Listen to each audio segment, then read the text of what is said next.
Heads up, because you are in the Hoodwood. I'm the Black Bandit, KJ Green, welcoming you to another edition of Sports from the Hoodwood for July 26, 2019. Coming up this week, did I call the Major League Baseball races over too soon? Can Tom Brady and Drew Brees continue to defy father time? Are the Clippers the new kings of LA basketball? And did Steve Kerr go over the line in criticizing Anthony Davis? All that Dap and head slap, and a ton of information coming at you this week on Sports from the Hoodwood. Are you ready? Then let's go. You're tuned in to Sports from the Hoodwood, the internet's foremost location for the most honest, unfiltered commentary and insight on the world of sports. Now, once again, here's Hoodwood's hometown hero, KJ Green. Please from the Hoodwood, where we've gotten a bit of a respite from the blistering hot temperatures and humidity, though temperatures are starting to shoot back up again. But I am happy that I can finally breathe again and not have to burn through so much energy, keeping the studios of Black Bandit Productions Enterprises cool. It's getting darn hot. So hot it's starting to melt. But that's neither here nor there. I'm your man KJ Green, welcoming you back to the Hoodwood for this last weekend of July 2019. And before we get started, there's a programming note that I want to impound on you that Sports from the Hoodwood will be returning to Thursdays. Podcast comes out usually on Friday mornings, but we are pushing back to Thursdays so that we can more effectively preview the NFL games on the docket for the coming week. Now, before we do that, we will do what's known as Hoodwood Two-A-Days. We'll preview all of the divisions, who I think is going to shake out, how I think it's going to finish, and, what to watch for every team. We'll do it by division. So it'll be AFC North and NFC North in the first week, and for the next four weeks after, we'll go by the directional, either east, south, and west. That will be the preview of the move, because then we will move back to Thursdays and be on Thursdays, so you'll be able to catch it wherever you catch this broadcast at, be it Google Play or iTunes or any of the other facilities you can catch podcasts on. But the show will return to Thursdays. A lot of people have my business card and they'll say, well, the show says Thursdays on Google and Google Play and iTunes. The show normally is out on Thursdays, but after football season is over, I move the show to Fridays because it's easier to produce for things going on for that week. I do the show on Thursdays because to be able to present the full docket of sports picks for the week. But that'll be at the end of August, Thursdays starting August 29th. But I'm giving you lots of leeway ahead time. But we're going to start with the Two-A-Days next week and do that for the first 4 weeks of August, and then move to Thursdays that final week of August. So let's get into it. We'll start out with Major League Baseball. And last week I was complaining. You're always complaining, say. Shut up. I'm not always complaining. I was just lamenting the fact that, in my opinion, that the Major League Baseball races were starting to flame out, that they were looking pretty peaked, that there's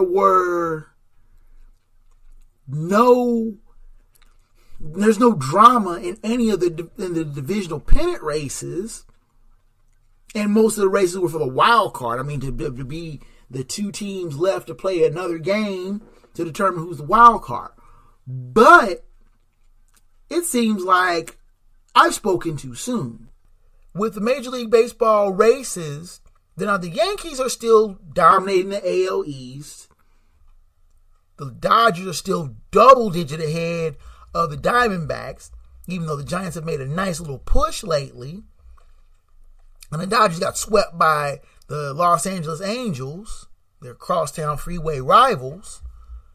But there are a couple of pennant races that are shaping up pretty nicely. Now, the National League Central has been an absolute mess the whole season. The Cubs, the Cardinals, and the Brewers have been basically trading off leads in the division pretty much all year. The Pirates are kind of far out, but the National League East has suddenly developed into a really hot race. The Nationals have closed what was once a double-digit deficit to the Atlanta Braves and have closed with 4.5 games.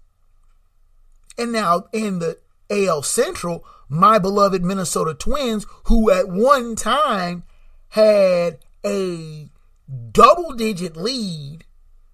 I was looking through this trying to see how far back it was. I can't change the date. I used to be able to change the date to look stuff up. But at one time, the Twins were 12 games up on the Cleveland Indians and threatening to bury the division. Now the Central lead is 2. Now the Twins, as of Thursday night, Thursday, July 25th, are winning against the White Sox. They did lose two of 3 to the Yankees. They did lose 2 of 3 to the A's. They split a 4-game series with the A's. But they also got swept by the Mets. They have struggled the last month or so and have let the door wide open for the hard-charging Tribe to make this race. Now, at 61-40, their chances of missing the postseason for the moment are still pretty slim. The Twins have enough in the tank where they should be able to cross the finish line at least with a playoff spot.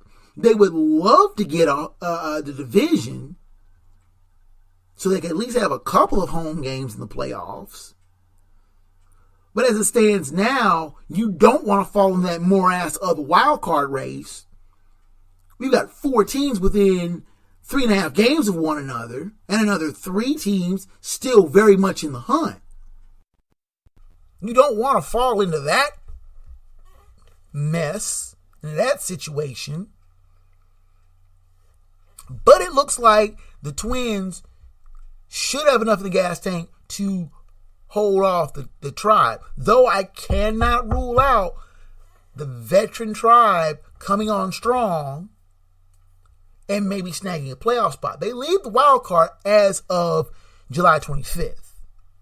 But you also have the usual suspects, the A's, the Tampa Bay Rays, and the Red Sox right there in the middle of the mix in the AL. In the National League, the Braves have more or less dominated the division.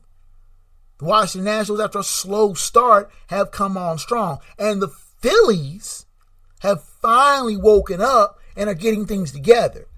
This may be a 3-team race going down the stretch. And of course, like I said, with the Central, the Cubs, Cardinals, and Brewers are trading off the lead in the division on a daily basis. The Cubs are a hard team to figure. They're dominating at home, but they're 10 games under 500 away from the friendly confines of Wrigley Field. The Cardinals have been playing mediocre, decent at home, 500 on the road. The Brewers have a 12-run deficit overall, run differential, are hard on the road, and got pounded midweek by the middling Cincinnati Reds. You can't figure the Reds out. The Reds are 8 games out, and no one knows if they're really a player in the pennant race or not. And of course, in the NL West, the Dodgers are 30 games above 500, 40-14 at home, even though, like I said, they did lose and have suffered an embarrassing 2-game sweep at home against the Angels, both in walk-off fashion.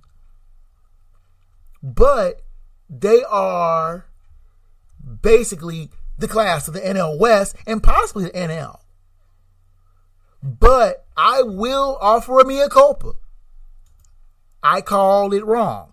The MLB race is just when you thought you needed to pull out the couch and say, wake me when September ends, the MLB pennant races have heated back up, just like the weather in the Hoodwood.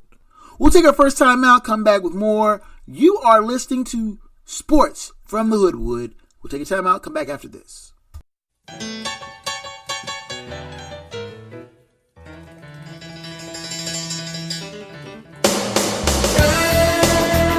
You're tuned into Sports from the Hoodwood, the internet's foremost location for no-nonsense commentary, insight, and opinions on the world of sports.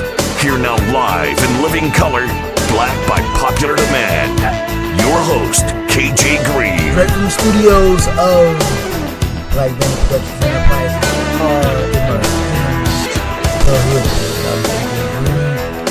and I'll be 40. I'm not ashamed to tell my age. I'll be 47 in about 2 months. You're an old man, I say. Shut up, jeez.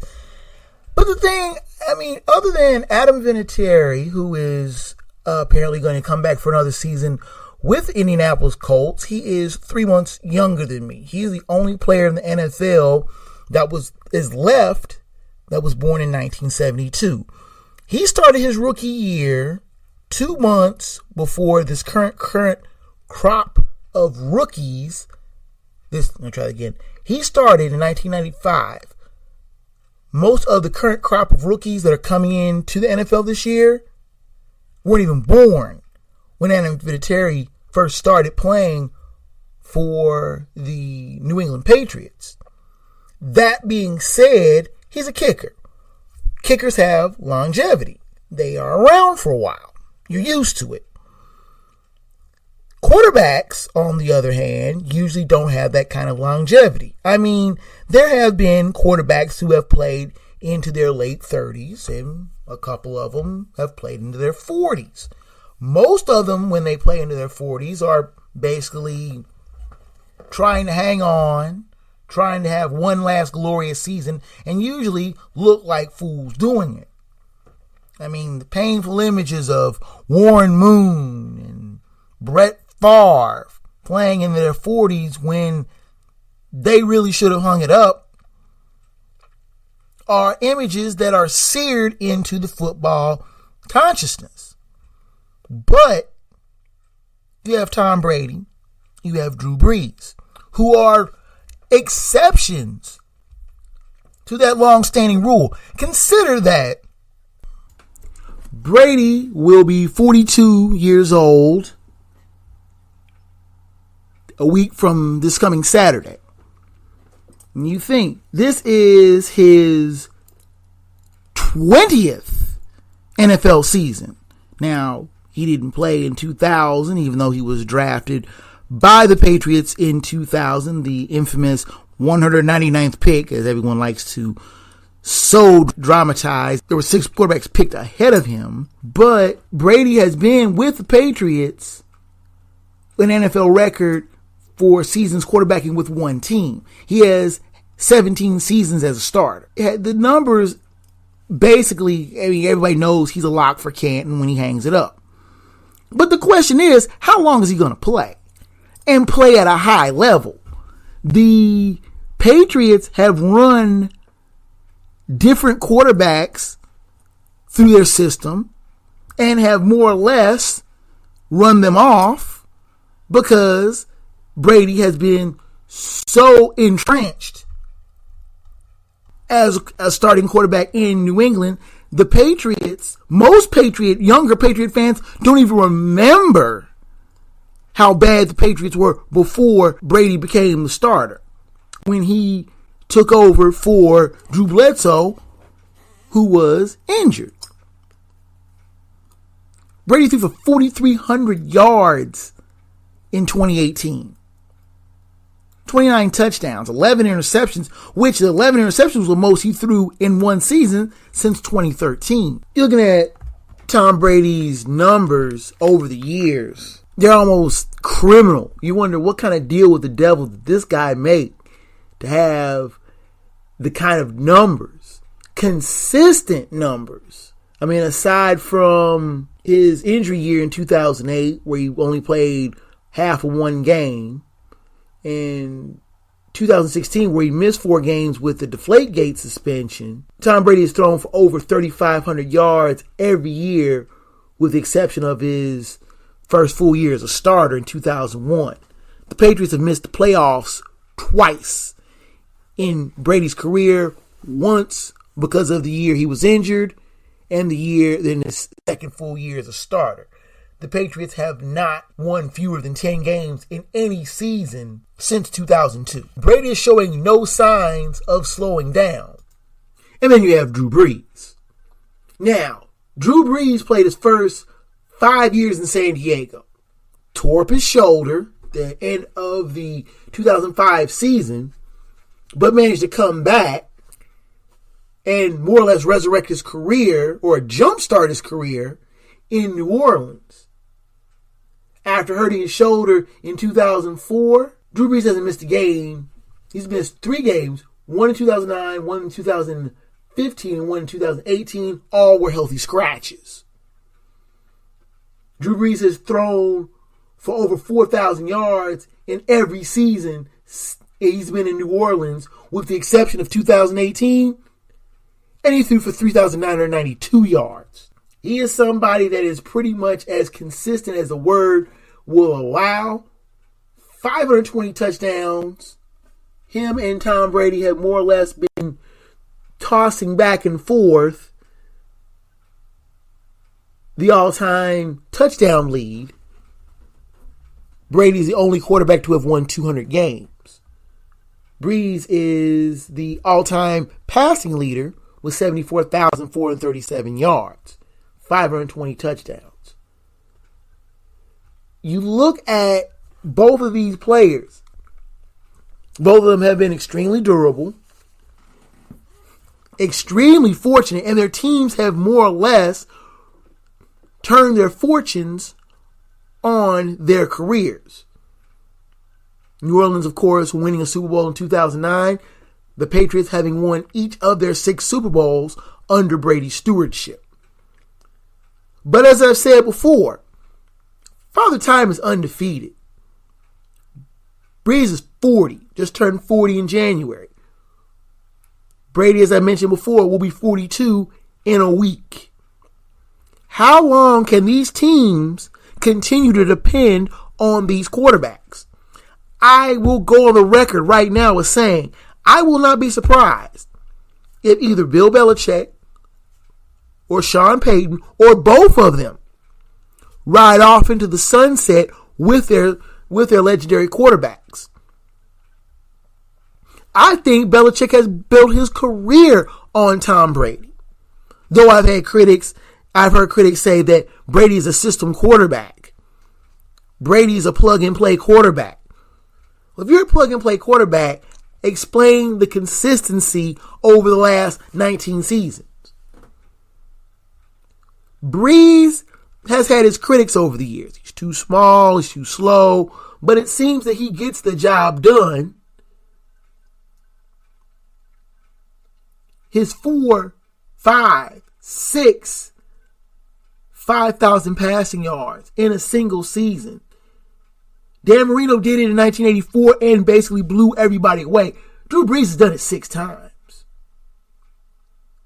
And I would not bet against him on maybe hitting 4,000, if not close to 5,000 again.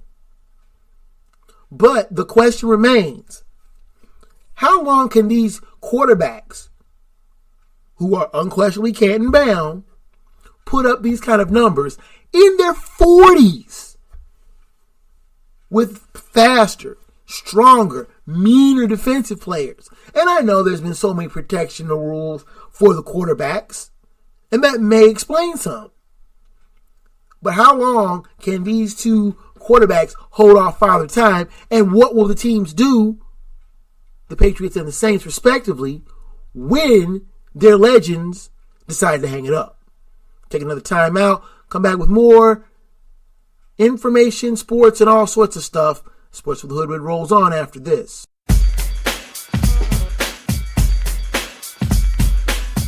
You're tuned in to Sports from the Hoodwood. The Internet's premier location for no-nonsense commentary, insight, and opinion on the world of sports. Here now, the man with 100% certified fresh taste, your host, KJ Green. Rolling on, rolling strong in the Hoodwood. I'm KJ Green. And the Clippers are feeling themselves.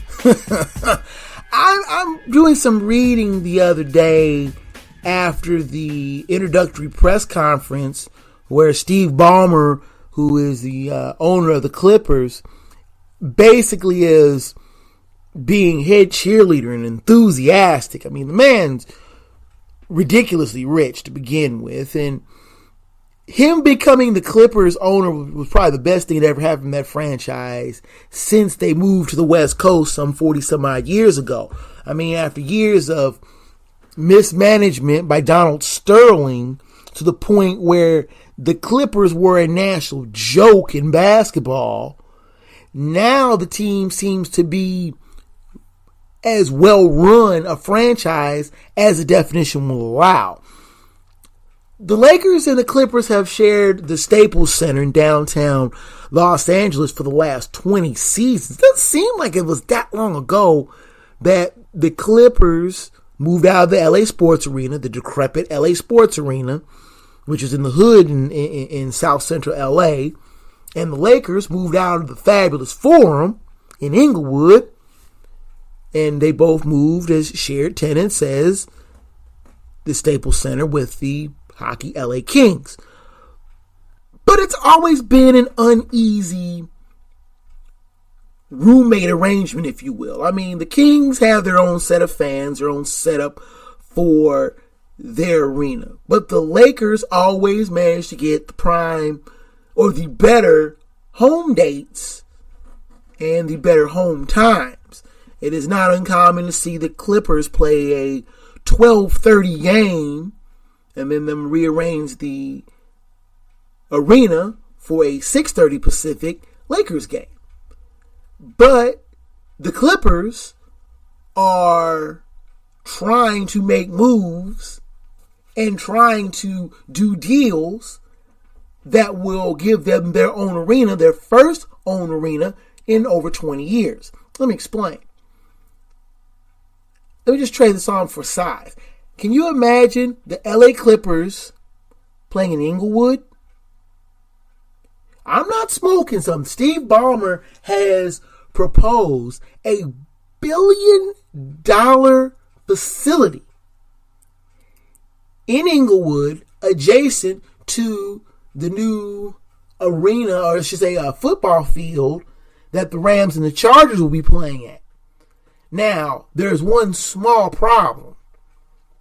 There's still an arena in Inglewood. You may have heard of it. I mentioned it earlier. It's called the Forum. And guess who owns the Forum? Madison Square Garden. Guess who's the head of Madison Square Garden? That's right, our old buddy Jim Dolan. And of course, they filed a lawsuit to prevent this arena from being built. There has been talk of, this is just even beyond comprehension, the Lakers moving back to Inglewood to keep the Clippers from building a new arena adjacent to the Inglewood Forum. Now, the Forum, more or less... Few locations for arena near you. Huh? Who asked you? Anyway, like I was saying, let me lose my train of thought. The Clippers have long been second citizens in Staples Center. Now they have a glamorous team.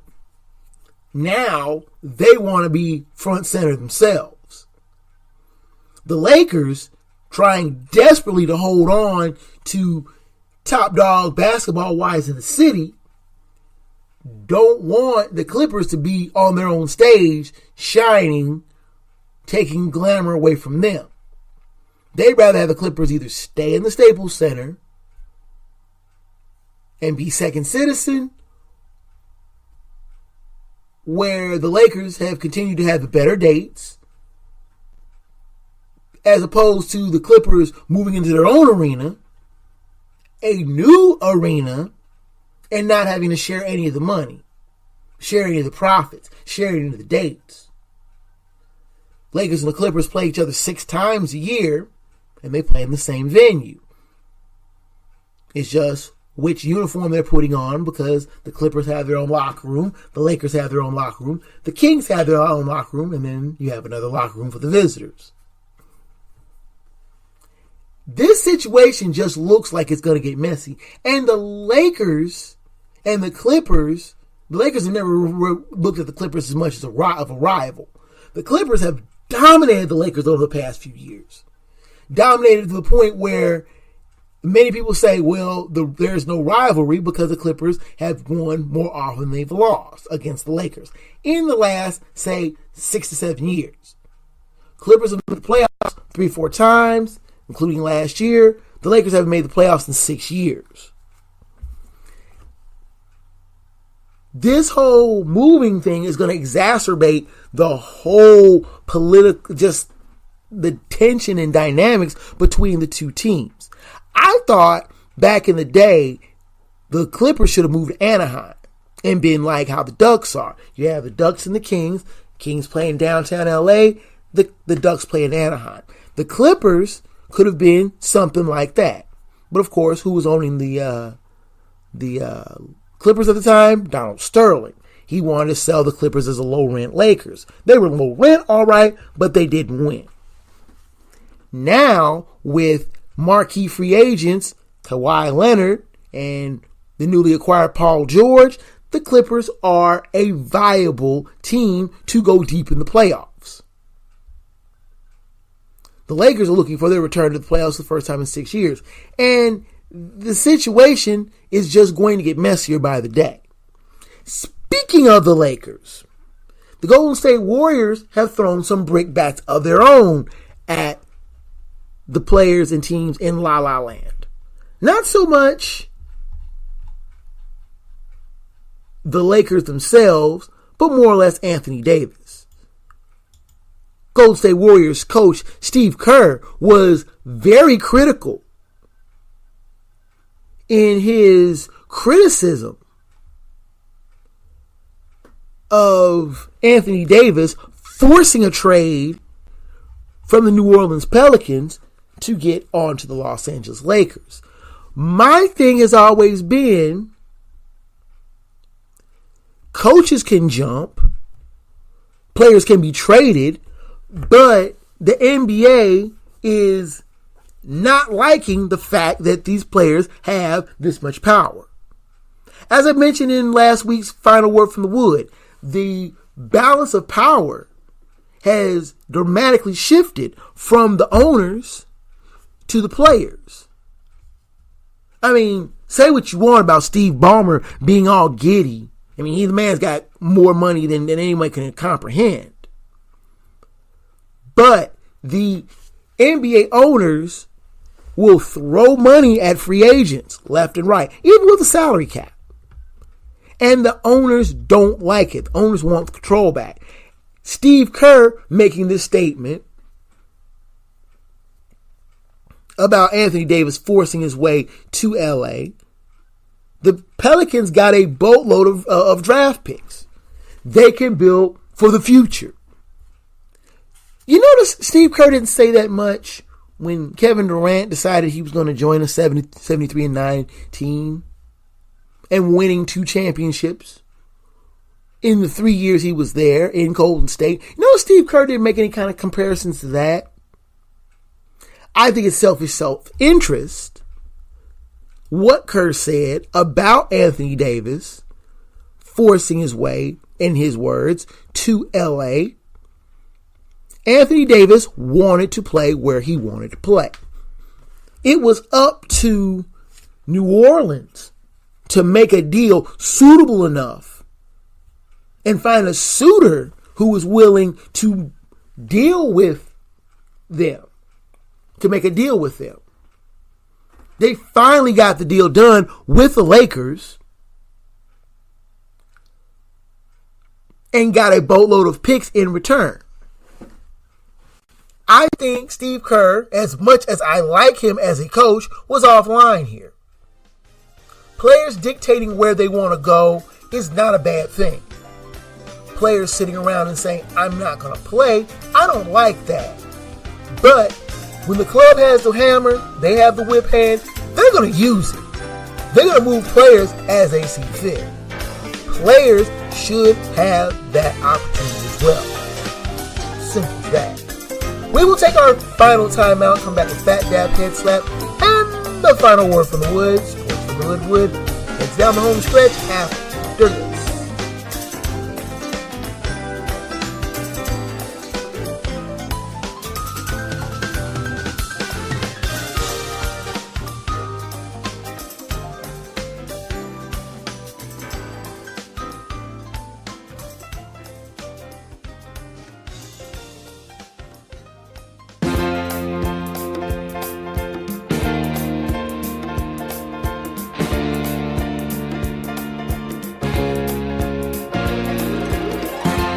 You're tuned into Sports from the Hoodwood, the internet's foremost location for the most honest insight and opinion on the world of sports. Now, once again, here's the man of the hour after hours, your host, KJ Green. Rounding third, headed for home here in the Hoodwood. I am KJ Green, and we'll wrap up this week's show with Phat Dap, Head Slap, and the final word from the wood. This week's Phat Dap goes to 2019 Major League Baseball Hall of Fame class. Mariano Rivera, Roy Halladay, Edgar Martinez, and Mike Mussina all being elected to the Baseball Hall of Fame in Cooperstown. Edgar Martinez making it on his 10th and final year of eligibility, getting just enough over 75% to make the Hall.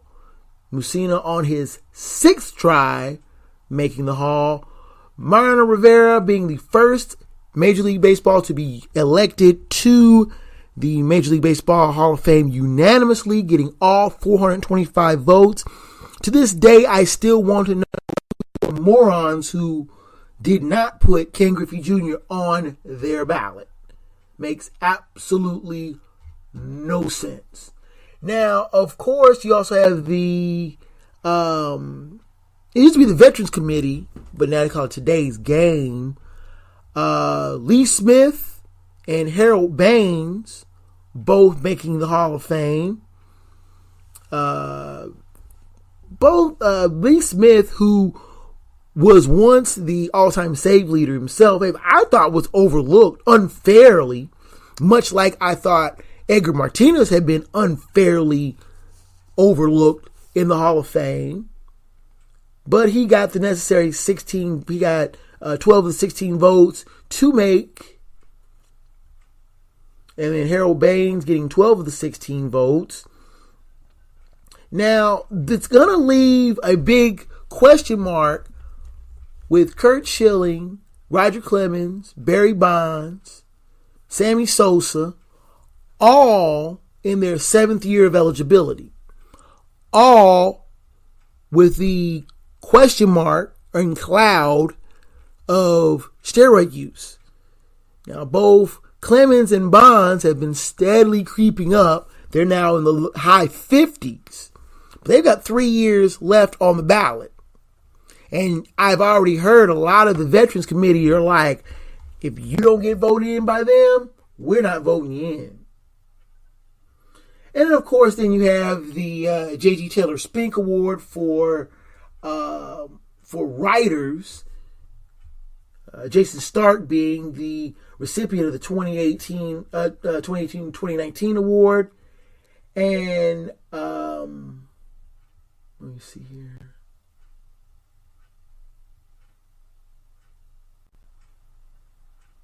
And Al Heifer being the 2018 recipient. Also, one of the things that with Heifer, both Heifer and Halladay were both elected posthumously. Sheriff or Doc Halladay dying tragically in a plane crash just a few years back. And Heifer has been deceased for almost 50 years, but he called games for 8 Major League Baseball teams in a career that spanned more than 30 years. And all of these players well worth their election. And I congratulate, Hoodwood congratulates all of the 2019 Major League Baseball class. And I said that Mariano Rivera was the first to be unanimously elected. You know about next year? Derek Jeter. If he doesn't get elected with at least 90% of the vote, something's wrong. Something's really wrong. Head slap of the week go to the numerous players, pro players who are skipping the FIBA World Cup. It seems that they just don't want to play.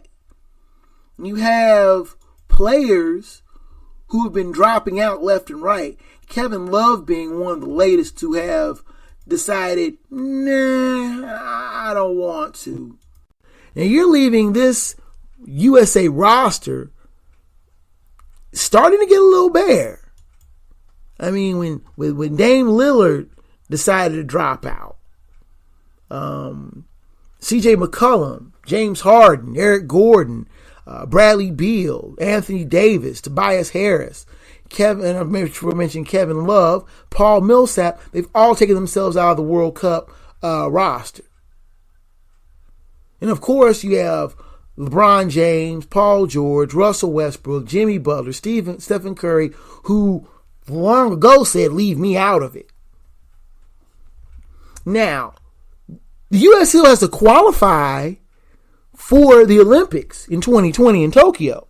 It's not a given, even though I always thought that the defending champ and the host country should automatically get berths. But that's not the case. The U.S. has to qualify again. But you have a weak roster, I think. Jaylen Brown, Marcus Smart, Mason Plumlee of Denver, Julius Randle, Thaddeus Young are the names that have been added to the roster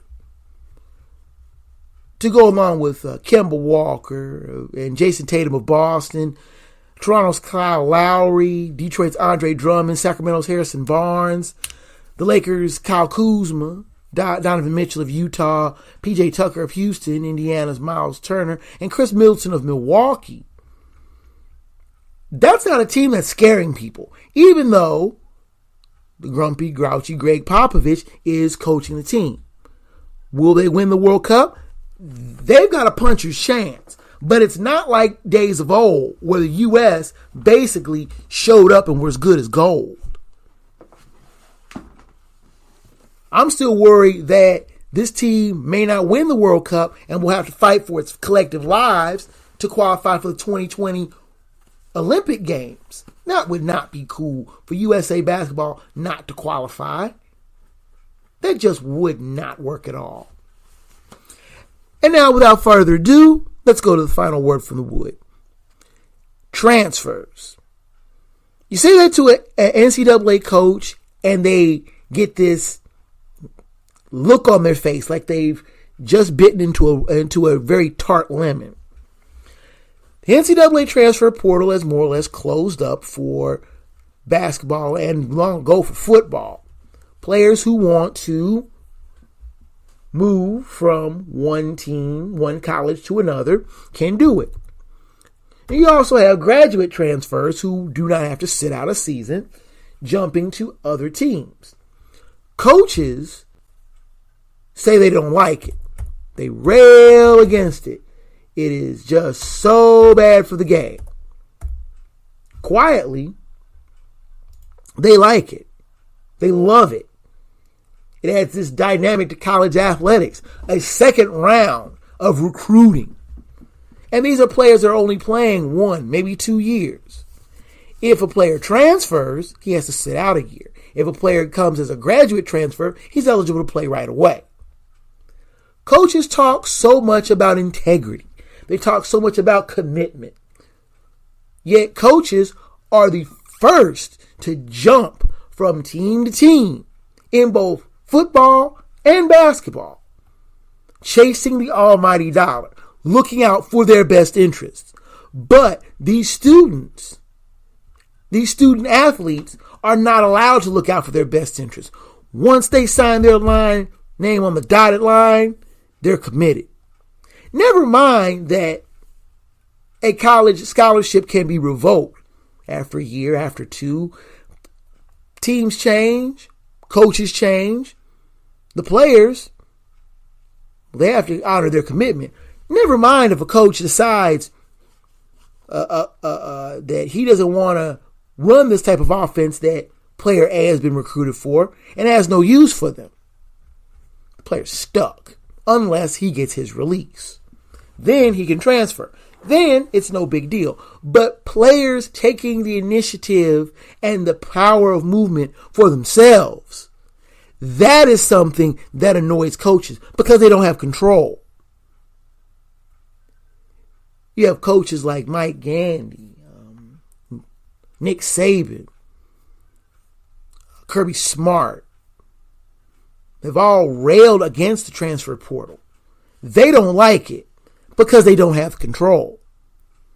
I say that the ability of transfer is good. If a situation is not working out a job, what do? You leave. You find something else. If a situation is not working in a school, you're old enough to move and go somewhere else. You do it. Why can't athletes be able and afforded that same luxury? And I don't even think it's a luxury. Why can't they be afforded that same right? It's their life. When it comes down to it, the schools get all the money. The schools get all the benefits. Oh yeah, the kids are getting an education. They're getting free room and board. But they don't get a chance to market themselves. They don't get a chance to benefit off of their own likenesses. So the only way they have power is if they decide they want to transfer. This is not a bad thing. And I think it should be something that is considered. Yes, I can't speak greedily. My beloved Bearcats have been a victim of the transfer portal. Players have left. But it's their right. And I wish the transfers the best in their own endeavor, wherever they may go. And that is the final word from the Wood. With the music coming up in the background, you know that means your time in the Hoodwood is just about done. And I thank you so much for your visit again this week. The email for the show is kjgreen@blackbanditproductions.com. You can send me emails on show topics, questions, comments, and criticism. I do welcome any correspondence that you send me. I try to respond to every new email in a timely manner. You can get this podcast on a number of sites, including iTunes and Google Play. The show site itself is hoodwoodsports.podbean.com. It has all the previous shows stored up in chronological order. Listen to whatever one and go back and say, hey, you said something crazy, and then call me on it. I'll be willing to listen. I am also on Facebook at Black Bandit Productions and Enterprises. I'm also on Twitter, KJGreen20 and KJGreenBB, as well as YouTube. So that's that, fellow sports fans. Until next time out in the Hoodwood, I'm KJ Green, 30. Sports